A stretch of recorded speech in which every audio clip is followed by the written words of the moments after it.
Hi guys! So ngayon, welcome naman for another video, no? So for today's video is pupunta tayo sa school. So yun, papakita ko muna sa inyo kung anong nangyari sa aming sitio. So yun guys, kung makikita nyo, ito yung naging epekto ng ulan at bagyo dito sa amin. So masyadong napakalawak ng nakwan na baha na perwisyo, no? So tingnan nyo muna yung daanan namin guys. Punta tayo sa school. Saan dito tayo? Ito ang tangi namin daanan punta sa school kasi masyadong mataas ang baha dito. Yan o. Maputik na kasi maraming dumaan na siguro dito.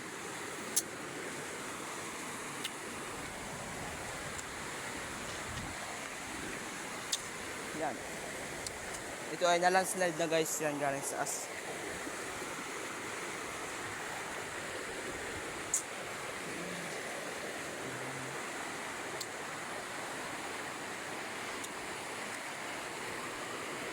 Kailangan natin mag-ingat. Sabit ko nga.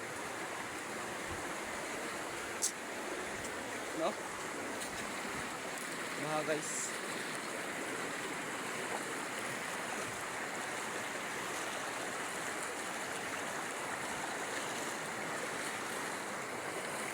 Tingnan natin, oh. Na-landslide na guys. No? Malaking na-landslide yan.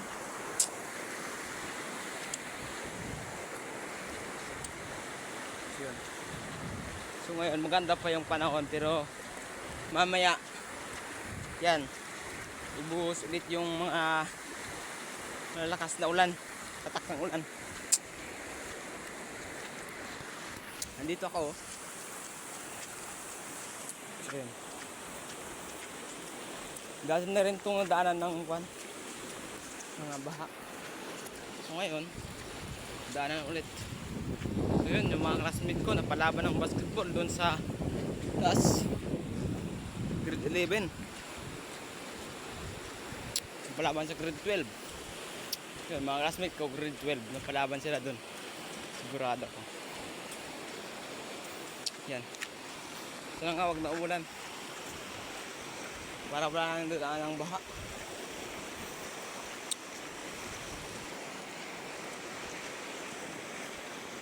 Hanggang tuhod na guys yung baha, lalo na dun sa taas. Yan, mas makuan pa, taas pa yung tubig.